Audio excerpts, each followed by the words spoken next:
وعلیکم السلام ورحمت الله وبرکاتو. ضرور سوال کړی دی د مشرک سړي دعا لتلل څنګه دي.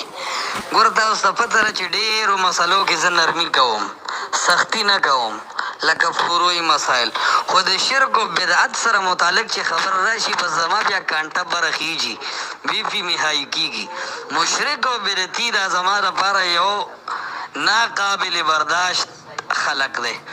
د مشرک دعا لتلل، مشرک ته مغفرت دعا کول دا عظیم جرم دی، گناہ کبیره ده.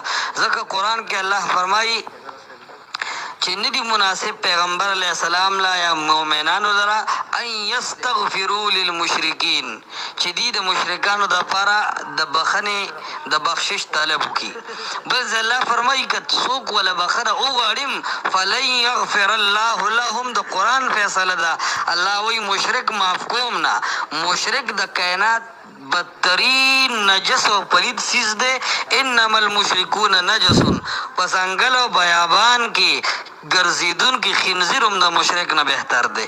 بالکل ورته دعا او مغفرت نه دی پکار.